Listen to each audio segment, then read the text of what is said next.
Olá, tudo bem? Professor Eudes aqui e hoje vamos comentar sobre um tema de química que às vezes causa dúvida nos estudantes. O tema é diluição. Diluição nada mais é que a adição de solvente à solução. Lembrando que uma solução ela tem soluto, que é a substância que você quer dissolver, e o solvente, que é a substância que você vai usar para dissolver. A gente, por padrão, nos estudos do ensino médio, utiliza a água como solvente padrão, já que ela é o solvente universal e ela é o solvente, a substância que se tem maior contato, né, entre os solventes. Então, na diluição, a gente adiciona água a uma solução já pronta. O que é uma evaporação? No caso, você pode manipular a água da solução também por evaporação, ou seja, você utiliza uma solução pronta e aquece a solução. Quando uma solução é aquecida, o solvente, a água, ela se evapora e isso aumenta a concentração da solução.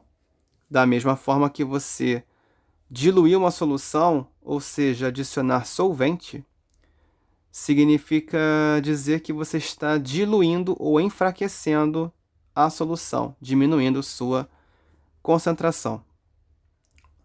Nos dois casos, tanto para diluir quanto para evaporar, você altera a concentração. Concentração é a relação entre o número de mol e o volume da solução. Só que quando você dilui ou evapora, você mexe na concentração, mas você não mexe no número de mol dissolvido. Ou seja, se eu tinha 2 mol dissolvido antes, eu vou ter 2 mol dissolvidos depois. Só muda em quantos litros de solução ou quantos mililitros de solução está dissolvido. Como o número de mol é a concentração vezes volume, visto que o número de mol é o mesmo, chegamos na fórmula padrão da diluição. Concentração vezes volume do início tem que ser igual a concentração vezes volume do final.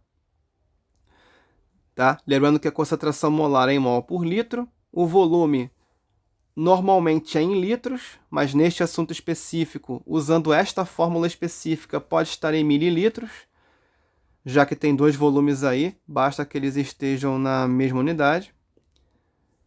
I significa início e F significa final. Outra coisa, concentração e volume são inversamente proporcionais.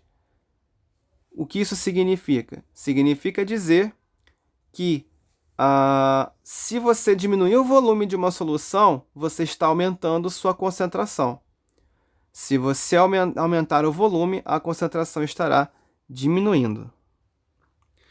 Em algumas situações, é necessário saber a variação de volume da solução.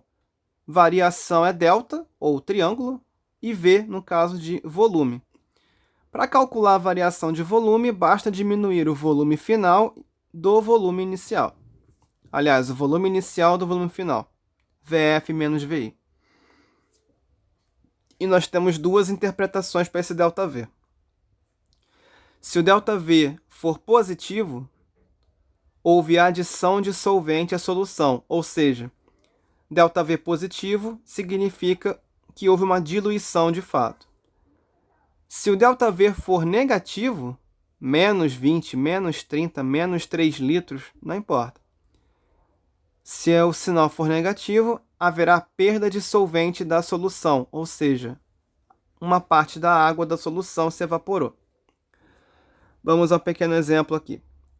Uma solução de NaOH, hidróxido de sódio, com 2 molar, esse M maiúsculo significa molar ou mol por litro. Então, 2 mol por litro e 50 ml, foi preparado ao meio-dia. Às 13 horas, foram adicionados 150 ml. Calcule o volume final e a concentração final da solução.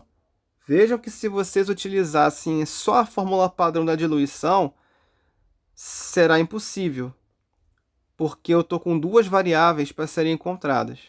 Se houver mais de uma variável para se calcular, é muito necessário utilizar as duas fórmulas já citadas. Se eu não tenho volume final, eu vou usar a fórmula do ΔV primeiro, visto que houve adição de 150 ml. Então, 150 ml vai ser meu ΔV. Então, o primeiro cálculo vai ser ΔV igual a VF menos VI. Para calcular o volume final, basta adicionar o volume inicial, ao volume inicial, o ΔV. Então, o volume final vai ser 150 mais 50. Eu vou ter um volume final de 200 ml. E agora basta calcular a concentração final. Aplicando na fórmula, a concentração final vezes volume, a concentração inicial vezes volume inicial, dá 2 vezes 50, que são 100. Depois eu preciso dividir pelo volume final, que eu calculei agora há pouco, que é de 200. Então, nesse caso, vamos ter 0,5 mol por litro, no caso da concentração final desta solução. Então é isso, espero que tenham gostado do resumo e da explicação da questão. Deixa o seu gostei para fortalecer o vídeo. Se você quiser compartilhar o vídeo com seus amigos para mais pessoas estudarem um pouco de química, fique à vontade. Em breve deve ter mais um vídeo sobre esse tema aqui. E então é isso. Nos vemos no próximo vídeo. Até lá!